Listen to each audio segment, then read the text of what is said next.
Nous allons prier. Seigneur, je te bénis, je te rends grâce, Seigneur.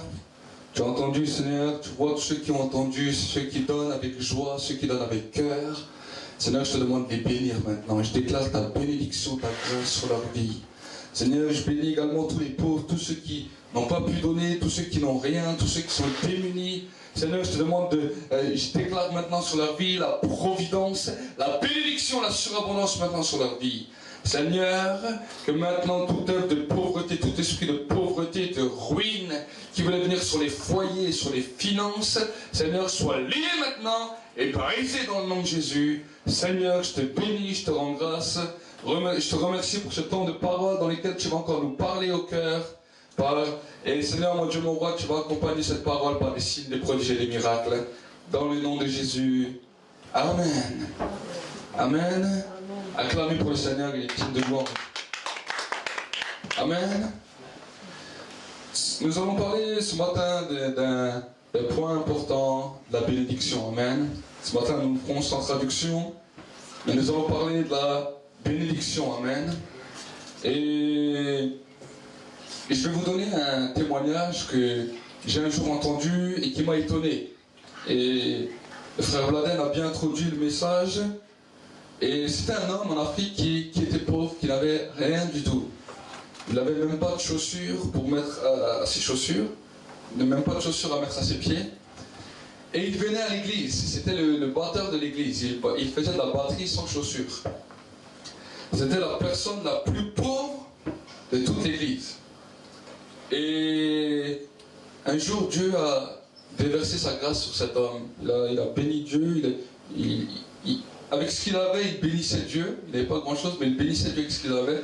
Et Dieu a béni cet homme au point qu'il est devenu un des hommes d'affaires le plus important de toute l'église. À la fin, c'était lui qui avait des grands buildings, des appartements, des entreprises. Il avait vraiment... Dieu l'avait béni, il était extrêmement riche. Et cet homme, au début, il était vraiment tout feu, tout flamme avec Dieu. Il aimait Dieu, il bénissait Dieu. Il était armé vraiment de la prière. Jusqu'au jour où, quand il a été vraiment élevé, cet homme s'est intéressé aux jolies sœurs de l'église. Il s'est intéressé aux sœurs de l'église et il a commencé à avoir des conquêtes à droite, à gauche, en dehors de l'église. Jusqu'à un moment, cet homme s'est refroidi, il venait à l'église, il faisait juste acte de présence. Il ne priait plus comme avant, vraiment c'était ses affaires, c'était les plaisirs de la vie. Et un jour, cet homme est parti, il a pris la voiture, et une camionnette de militaires, et un camion de militaires est rentré dedans, et cet homme est mort sur le coup. Et quand j'ai entendu cette histoire m'a interpellé. Amen. C'est une histoire qui nous a interpellés. Et où est le salut de cet homme? Où est le salut de cet homme? Donc, j'aimerais vous dire, j'aimerais vous encourager toujours, peu importe ta stature sociale, peu importe si tu es grand ou si tu es petit, mets toujours Dieu en premier. Amen. Mets toujours Dieu en premier. La Bible nous dit, Dieu a béni Abraham au point qu'il est devenu l'homme le plus riche du monde, mais il a toujours mis Dieu en premier. Amen. Et j'aimerais vous dire que Dieu, chaque jour de nos vies, il va regarder la balance de notre cœur. Amen. Chaque jour de notre vie, Dieu va voir est-ce que tu mets Dieu en premier, en deuxième, en troisième ou en quatrième position. Amen. Et j'aimerais te dire que chaque jour de ta vie, tu auras un combat à mettre Dieu en première place. Amen. Peut-être tu fais les études et tu vas dire quand j'ai fini mes études, je prendrai beaucoup de temps je prendrai plus de temps avec Dieu, je vais mettre les études avant Dieu. Peut-être tu travailles, tu dis Dieu il est bien, mais d'abord mon travail, après je mets Dieu en deuxième. Chaque jour de ta vie, tu vas voir que tu auras un combat à mettre Dieu en première position. Amen. Amen. Peut-être tu es en couple et tu aimes ton mari, ton épouse, des fois même avant Dieu. Tu aimes peut-être tes enfants, tu aimes peut-être tes parents, avant Dieu. La Bible me dit quelque chose de particulier. La Bible me dit que Dieu est un Dieu jaloux, jaloux de l'esprit qu'il habite en nous, et qu'on ne peut avoir aucune personne, aucune chose avant lui. Amen. Parce qu'une idole, quand nous mettons une personne, une chose ou une situation avant Dieu, nous faisons de cette personne, cette situation, cette chose, une idole. Amen. Et je vais vous dire que mettre une idole devant Dieu, c'est quelque chose de terrible, parce que cette même idole peut nous amener à la destruction. Et c'est sur cela que j'aimerais interpeller l'Église ce matin, que nous puissions être interpellés par rapport à ça. Amen. Des fois, c'est peut-être des situations, peut-être des fois, c'est des problèmes. La Bible nous dit, quand Jésus a parlé du semeur, il y a du grain qui est tombé. Là où il y avait les épines et les ronces qui ont étouffé ce grain, qui ont étouffé ces épines, la Bible nous dit, la parole de Dieu est devenue infructueuse à cause des plaisirs de ce monde et à cause des soucis de ce siècle. Amen. Les soucis de ce siècle et les plaisirs de ce monde, la Bible nous dit, étouffent la parole de Dieu et la rendent infructueuse. Autrement dit, la parole de Dieu est là. La parole de Dieu veut produire son fruit, mais à cause de nos soucis, à cause de notre tracas, à cause de nos penchants pour les plaisirs, cette parole devient comme étouffée à l'intérieur de nous.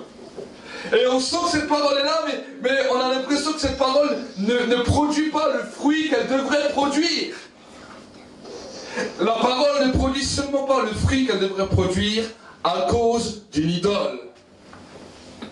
Si on t'avait dit que le souci est une idole, alors tu serais étonné, mais c'est ce que la Bible me dit.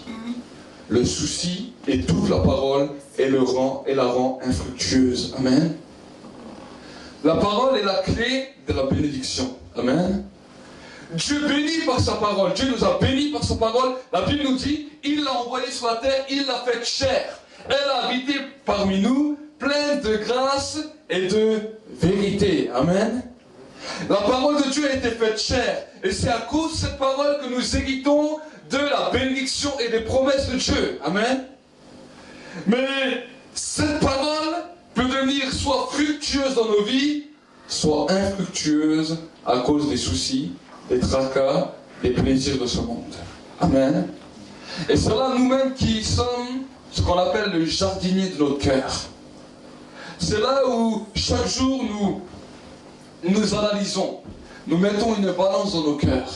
Pas une balance des bonnes actions et des mauvaises actions que tu as fait. Cette balance ne vaut rien. La balance que tu dois mettre dans ton cœur, c'est Seigneur. Est-ce que le poids de ta parole est plus fort que le poids de mes soucis? Est-ce que le poids de ta parole est plus fort que le poids de mes plaisirs? Ça, c'est ce que nous devons faire. La Bible nous dit, la somme de la parole est la vérité. Amen. La vérité vous affranchira et la vérité vous rendra réellement libre. Amen. Donc si tu additionnes les paroles de Dieu dans ta vie, et que ces paroles ont plus de poids que toute autre chose dans ta vie, la Bible nous dit, cette parole t'affranchira et te rendra réellement une grande liberté. Amen. La parole de Dieu veut t'amener dans un niveau de bénédiction. La parole de Dieu veut t'amener dans un niveau de promesse. Amen. Nous avons vu ensemble vendredi que si on aligne nos pensées, si on met nos pensées à niveau, notre intelligence à niveau, à ce moment-là, les promesses de Dieu se posent sur nos vies. Et quand les promesses de Dieu se posent sur nos vies, elles s'accomplissent. Amen. C'est ce que nous avons vu vendredi. Mais aujourd'hui, nous voyons la balance de notre cœur. Soit tu es chaud, soit tu es froid. Si la balance est au milieu, c'est-à-dire moitié souci, moitié plaisir, moitié parole de Dieu, tu deviens tiède. Donc la balance est au milieu. Il a dit, si tu es tiède, je te vomis de ma bouche. C'est ce que la Bible nous dit. Si tu es froid, alors il n'y a pas de place dans le ciel pour les froids. Mais si tu es chaud, alors Dieu aime les hommes et les femmes qui sont entiers pour lui. Amen. Dieu veut t'encourager à être entier pour lui, d'un seul cœur. Amen. Et c'est pour cette même raison que vendredi, nous allons avoir ce vendredi qui vient une soirée spéciale louange. Amen. Dans laquelle nous n'aurons pas de de paroles, nous n'aurons pas de temps de prédication, mais nous aurons une soirée dédicacée pour la louange. Amen. Vendredi qui vient, là, nous aurons une soirée spéciale louange dans laquelle nous allons mettre nos cœurs tout entiers pour la louange. Amen. Et je vous encourage cette semaine à vous préparer dans la louange, à louer Dieu, à adorer Dieu. Comme ça, ensemble, vendredi, nous allons nous réunir ensemble, nous allons louer et adorer pendant toute une soirée. Amen. Ça, c'est quelque chose qui est bon, qui est agréable. Et vous allez voir que la puissance de la louange d'adoration, dans la louange d'adoration, le Seigneur fait également beaucoup de guérisons, beaucoup de miracles dans la louange, dans l'adoration. Amen. Parce que quand nous sommes entiers pour Dieu, les choses qui nous causaient problème vont trouver une solution. Amen. C'est quand nous sommes entiers pour Dieu, avec un cœur sans partage, que Dieu vient agir pleinement dans toutes les situations de nos vies. Bien des fois nous nous disons, mais Seigneur, pourquoi tu n'agis pas? Seigneur, pourquoi tu n'interviens pas dans mes situations? Pourquoi tu n'interviens pas dans mes problèmes, dans mes difficultés? Aujourd'hui, la question que le Seigneur te pose, c'est: ton cœur est-il entier ou est-il à moitié pour moi? Ça, c'est la question que Dieu pose. Si ta réponse est: Seigneur, mon cœur est entier pour toi, et peu importe ta décision, mon cœur sera toujours entier pour toi, tu vas voir que Dieu a toutes les solutions à tes problèmes. Mais si tu dis: Seigneur, mon cœur, je t'aime, je t'adore, mais tu vois, ce problème, cette situation, ça me cause problème quand je prie, ça me cause problème quand je veux venir devant toi. Alors le Seigneur te dit: dépose ce problème, dépose cette situation au pied de la croix et sois entier toi pour moi. Amen. Dieu veut que tu aies un cœur sans partage. Vous savez, la Bible nous dit que quand le Seigneur parlait des rois dans l'Ancien Testament, il y avait une caractéristique qui revenait toujours. La Bible nous disait: ce roi était avec un cœur entier pour Dieu, comme l'était son père David, où la Bible nous dit son cœur n'était pas totalement entier pour Dieu. Il avait un cœur partagé. Chaque roi était déterminé par rapport à son cœur, s'il était entier ou partagé. Amen. Et j'aimerais te dire, le jour où nous arriverons au ciel, ce que Dieu va regarder, ce n'est pas les grandes œuvres qu'on a pu faire ou les petites œuvres qu'on a pu faire. Dieu va regarder le jour où nous allons aller au ciel. Est-ce que tous les jours de ta vie, ton cœur était-il entier pour moi, ou est-ce qu'il était à moitié? C'est ce que Dieu va regarder. Amen. Et c'est là où on va voir notre récompense. Notre récompense au ciel va être la détermination de ce que notre cœur a été sur la terre.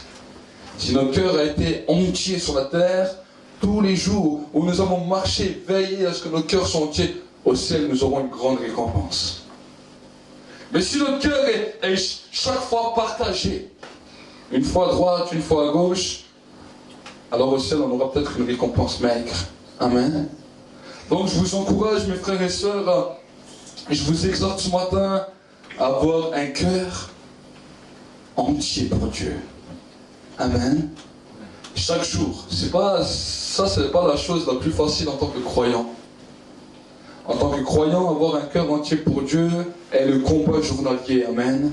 Chaque jour, nous devons avoir à l'Esprit Seigneur, peu importe ce que je fais aujourd'hui, peu importe ce que je vois aujourd'hui, je sais que malgré tout ce qui se passe, toi, tu es le premier dans ma vie. Amen. Peut-être le premier, c'est la colère. Vous savez, des fois, on peut aimer tellement Dieu et une situation peut nous enflammer dans laquelle la colère devient le partage de notre cœur. L'amertume, la rancune, l'animosité. Et que sais-je encore, toutes ces choses, la Bible nous dit, qui nous éloignent de Dieu et qui rendent la parole de Dieu infructueuse. Amen. C'est pour cela la Bible nous dit que votre cœur se réjouit toujours. Amen. Avoir un cœur qui se réjouit toujours n'est pas une chose facile. Mais le Seigneur nous interpelle et nous dit que votre joie se trouve parce que votre nom est inscrit dans le livre de vie. Est-ce que tu crois que ton nom est inscrit dans le livre de vie ce matin? Est-ce que tu le crois? Donc si tu le crois, peu importe toutes les situations qui se poseront devant ta vie, ton nom, il reste inscrit. Donc si ton nom y est inscrit, quand il y a une situation qui est difficile devant toi, au lieu de regarder cette situation ou ce problème, dis Seigneur, mon nom est inscrit dans le livre de vie. Donc si mon nom est inscrit dans le livre de vie, c'est que toi, tu as la solution pour cette situation. Amen. Toi, tu as une solution pour cette situation.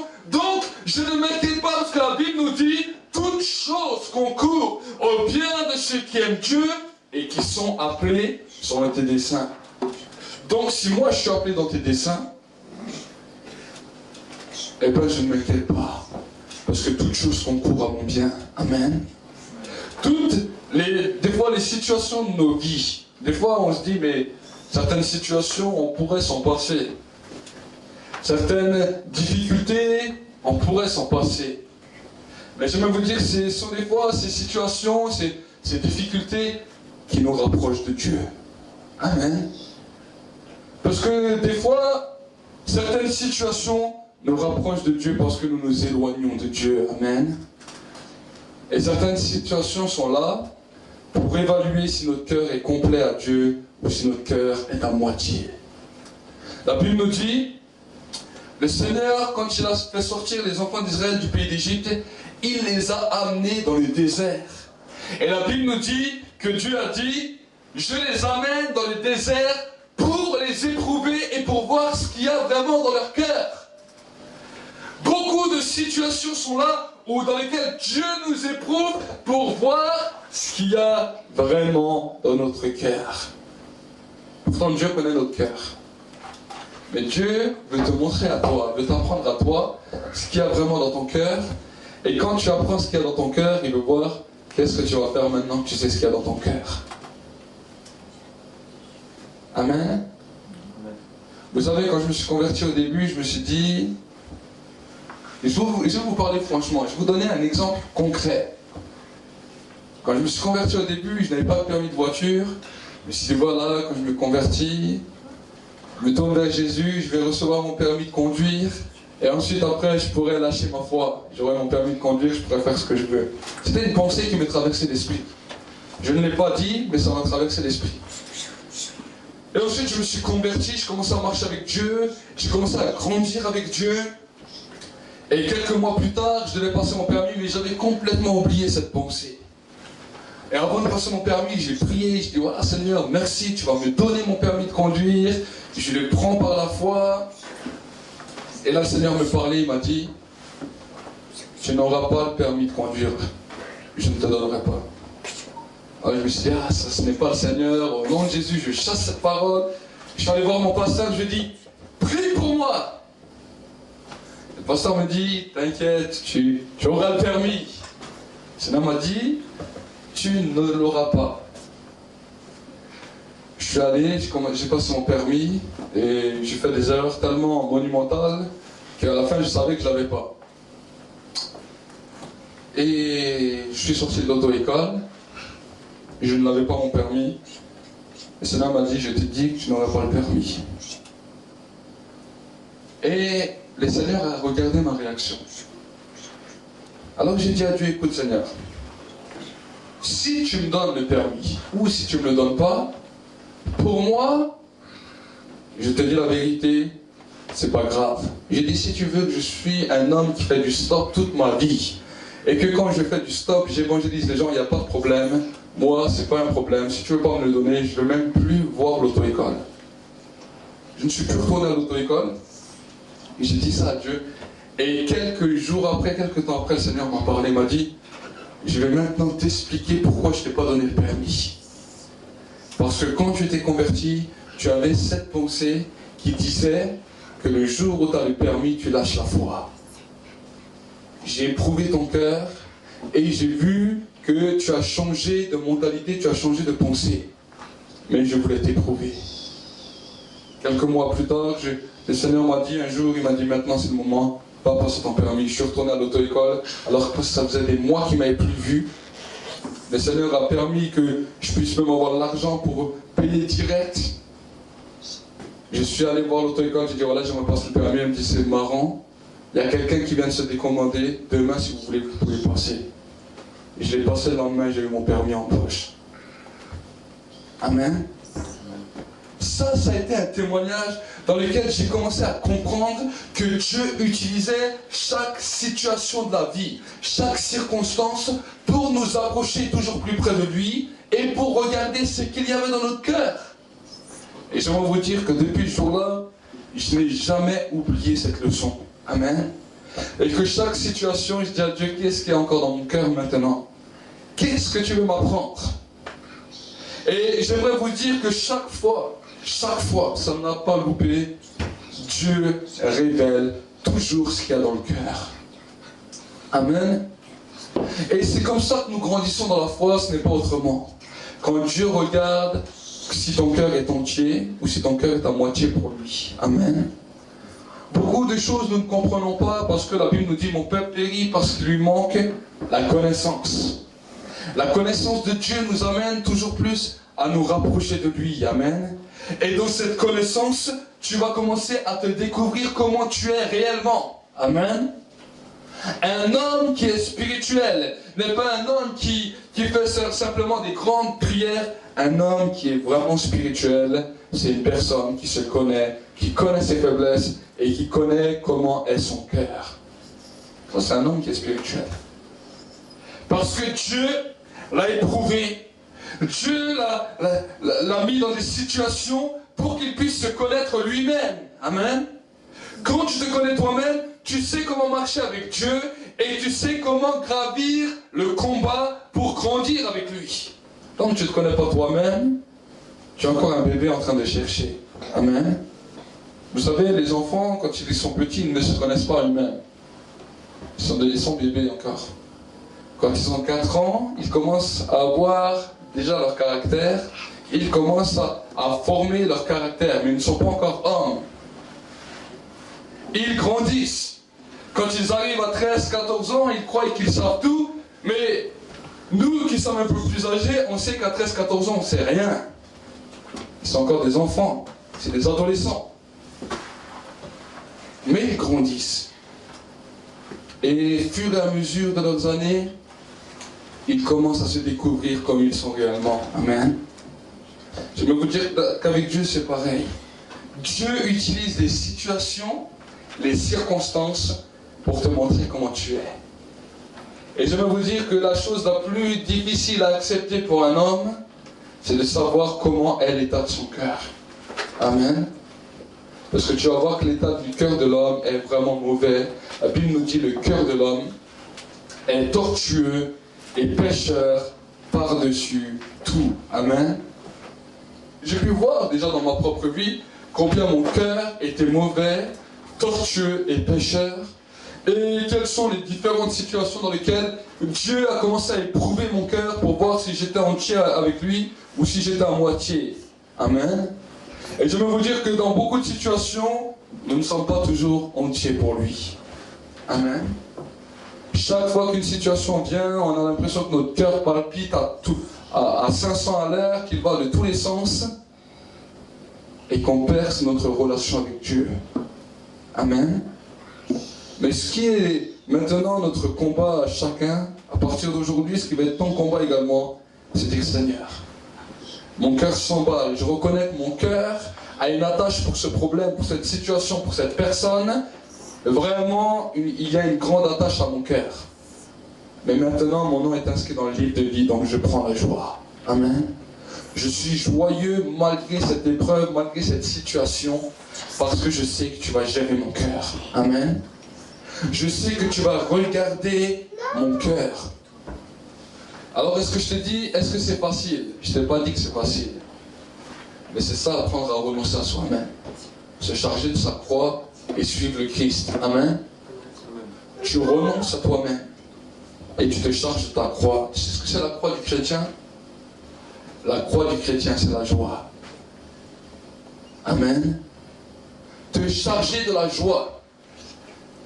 que tu le sens ou que tu le sens pas, alors tu commences à adorer jusqu'à ce que la joie explose en toi. Amen. Des fois, nous sommes là devant nos situations, devant nos problèmes, devant les moments difficiles. Nous ne savons plus quoi faire. Nous sommes découragés, abattus.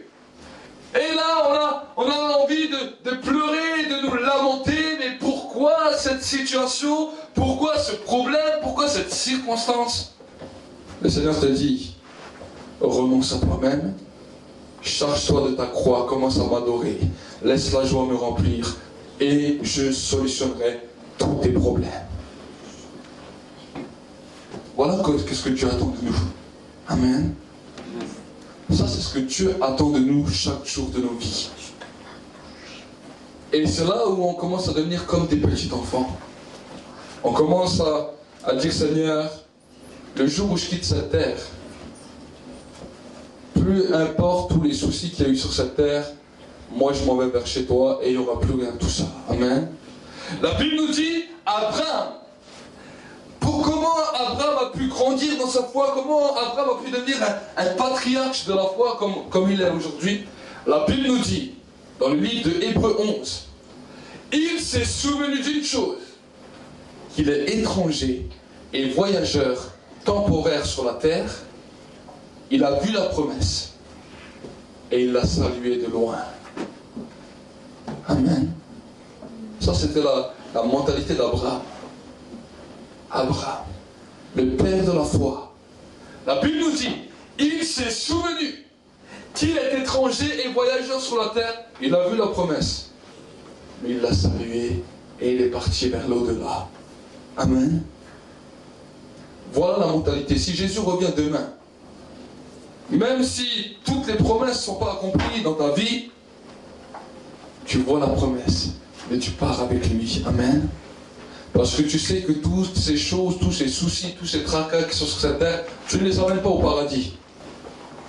Tu n'amènes pas cela au paradis. Tous tes problèmes, tous tes soucis, toutes ces situations, si Jésus vient maintenant, tu n'amènes aucune de ces situations avec toi. Les situations restent sur terre et toi tu pars. Amen. Mais maintenant, la question qu'il faut se poser, c'est si ces situations, si ces problèmes viennent avant Dieu, si Jésus vient maintenant, si Jésus vient ce soir, ces situations, ces problèmes me laissent sur la terre et je ne peux pas partir avec mon Seigneur. Ça, c'est la question qu'il faut se poser. Tous les soucis, tous les tracas, tous les plaisirs même de ce monde, si ça nous empêche de partir avec le Seigneur, alors débarrasse-toi-en vite. Amen. Parce que la Bible nous dit, personne ne sait quand le Seigneur revient. Il a dit, prépare-toi à la rencontre de ton Dieu. Le but de chaque chrétien, de chaque croyant sur cette terre, c'est que chaque jour quand il se lève, il dit, Seigneur, avant que toutes les situations, que tous les problèmes m'enchaînent sur cette terre, je viens te louer, je viens t'adorer, parce que quand même je sors de ma maison, malgré que je suis au travail, là où je suis, je vais être prêt pour ton retour. La Bible me dit dans le livre de l'Apocalypse 22, et l'Esprit et l'Épouse disent bien, que celui qui entend qu'il dise bien, et que celui qui a soif, qu'il vienne vers lui, et que celui qui veut prenne de l'eau de la vie gratuitement. Il y a l'appel du Saint-Esprit. Cet appel du Saint-Esprit, c'est tes problèmes, tes situations peuvent te bloquer. Si Jésus revient, si tu les mets avant Dieu. Amen. Amen. Mon désir à moi, c'est que chaque personne, malgré des fois les situations, malgré les problèmes, que leur cœur soit d'abord, premièrement, entier avec Dieu, et que si Jésus revient, eh ben on part tous ensemble, parce que les problèmes, les situations restent sur la terre. Amen. Amen. Ça, c'est ce que nous devons comprendre. Et c'est pour cela que Jésus a dit, celui qui ne hait pas son père, sa mère, ses frères, ses sœurs, ses enfants, et tous ses proches, plus que moi, n'est pas digne du royaume de Dieu. Amen. Peu importe. Vous êtes devant Dieu. Des fois, en tant qu'être humain, on a beaucoup d'excuses. Ah, mais Seigneur, tu comprends. Le Seigneur nous a déjà donné sa compréhension des choses. Amen. C'est à nous de nous aligner à sa parole, pas lui à nous. Amen. quand nous nous alignons sur sa parole, malgré toutes les choses qui peuvent se produire, nous sommes prêts à la rencontre du Seigneur. Amen. Et mon désir ce matin, c'est que tous ensemble, nous soyons prêts. Si Jésus revient à 1 heure, si Jésus revient maintenant dans 10 minutes, on dit Seigneur, nous sommes prêts, nous partons avec toi. Amen. L'exercice qu'il faudrait un jour faire, c'est le Seigneur vient dans 10 minutes. Quelles vont être tes dernières choses à faire avant qu'il arrive?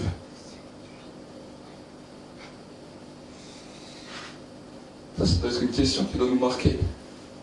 Si tu sais, Jésus vient à midi moins 10, qu'est-ce que tu vas faire pendant ces 2 minutes qu'il te reste jusqu'à ce qu'il vienne? Je me te dis, si tu saurais cette date exacte, tu t'en fous de tous tes problèmes, tu te mets à genoux, tu dis Seigneur, je te demande pardon, Seigneur, pour toutes les choses qui étaient avant toi. Et maintenant, il n'y a que toi et moi. Parce que je veux partir. Mais Dieu, il te demande d'agir tous les jours de cette manière. Amen. Et s'il n'est pas encore là, tu verras combien il résout tous tes problèmes. Mais s'il vient, tu parles avec lui. Amen. C'est cela, la clé des plus grands miracles, c'est ça. C'est quand on s'attend à son retour. Amen. Nous venons à l'église pas seulement pour voir les gens ou pour dire bonjour, comment ça va, ou se réunir en association. Nous venons à l'église premièrement pour adorer le Seigneur. Amen. Et que tous nos soucis, tous nos tracas, on les laisse de côté. On vient pour bénir et adorer le Seigneur. Amen. Amen. Et parce qu'on est dans cet état d'esprit, on reçoit la parole de Dieu. Donc c'est normal que la parole de Dieu va être confrontée à nos mentalités, à nos raisonnements, à nos plaisirs, à nos soucis, à nos tracas. Parce que la parole de Dieu, la Bible nous dit, est un feu dévorant. Amen. Et l'interpellation du Saint-Esprit, c'est de préparer l'épouse sans tache, ni ride, ni défaut. Amen. Et si on regarde nos vies, on va voir que dans nos cœurs, il y a beaucoup de rides, il y a beaucoup de défauts, il y a beaucoup de problèmes. Donc le Saint-Esprit vient régler ces choses. Amen. Sois entier avec Dieu. N'aie pas un cœur moitié ou un cœur partagé, mais commence à devenir entier. Amen. Que chaque jour, tu puisses te lever et dire, Seigneur, quand je sors la porte de ma maison, au moment où je sors, à ce moment-là, je suis prêt à te rencontrer. Amen. Je suis prêt à rencontrer le Seigneur. Mais des fois, les soucis, les peurs, les tracas font même que quand on sort la porte de notre maison, la peur nous assaille, on a déjà peur. La Bible nous dit la foi, dans le livre de Bronze, est une ferme assurance des choses qu'on espère. Amen.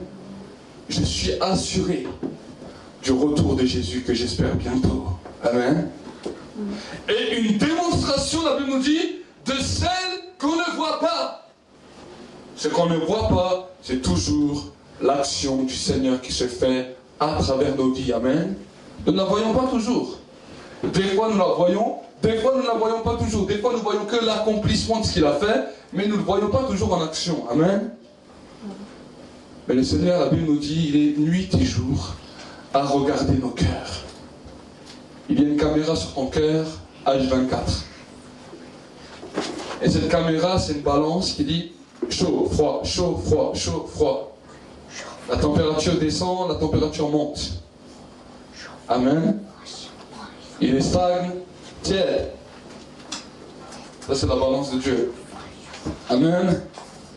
Donc mon désir, c'est quand tu sors de chez toi, tu dis, Seigneur, je suis un homme de feu, une femme de feu, je suis embrasé par toi, je suis chaud de toi. Amen.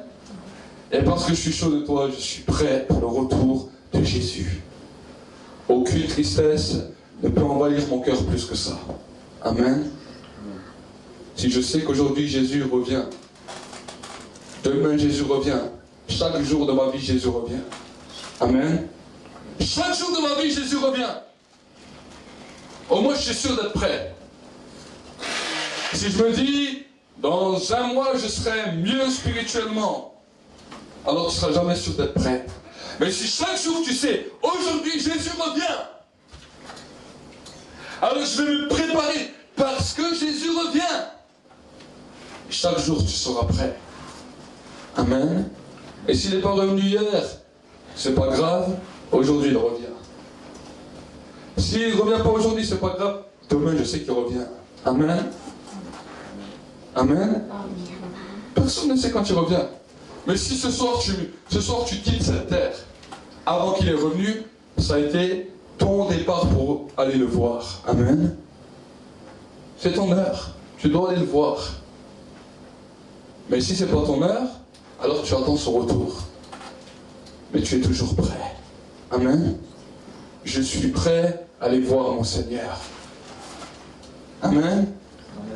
Donc ce message, il doit nous secouer. Ça doit secouer nos vies. Dans le cas de si Jésus revient dans 10 minutes, qu'est-ce que tu as à régler dans ta vie? C'est la prière que tu vas faire maintenant avec moi. Amen. Si Jésus revient dans 10 minutes, quelle va être ta prière? Tu sois là dans l'église, que tu sois derrière ton ordinateur, quelle va être ta prière? Prions ensemble.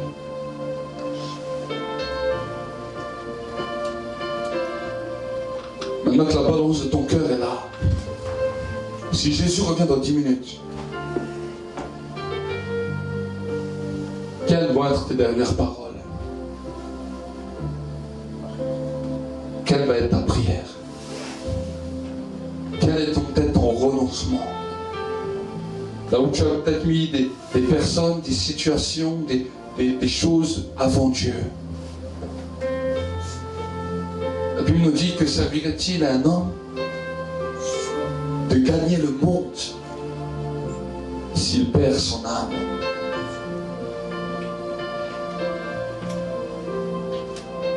Seigneur, nous venons ensemble devant le trône de ta grâce. Et j'aimerais te demander pardon avec l'Église, Seigneur, pour nos cœurs qui étaient partagés. Soit par les soucis, soit par le péché, soit par les situations de nos vies. Et nous te demandons ensemble, Seigneur, ce matin, pardonne-nous. Nous ne savions ce que nous faisions. Seigneur, aujourd'hui, avec l'Église, nous voulons être prêts à ton retour. Nous voulons être prêts. Nous voulons avoir un cœur entier. Un cœur bouillant pour toi. Seigneur, je te demande de créer dans les cœurs un dynamisme. Une force et un dynamisme. Dans nos cœurs, Seigneur, une force et un dynamisme. Pour que nous puissions être toujours plus près de toi. Oh Seigneur, que la balance de notre cœur se mette du côté bouillant, le plus chaud, pour la gloire de ton nom. Et nous te demandons pardon si nous avons mis une personne avant toi, une situation, une chose, Seigneur, un péché. Dans le nom de Jésus.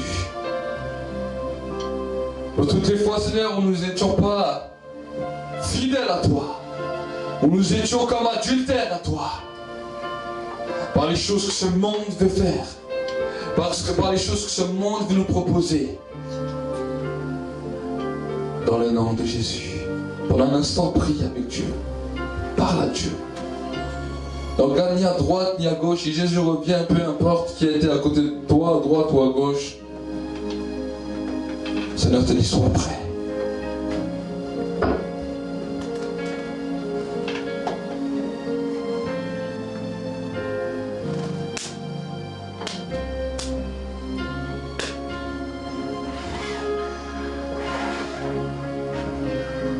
C'est un moment de vérité avec Dieu. Un moment de vérité avec Dieu. pour la gloire de son nom. Pour la gloire de son nom.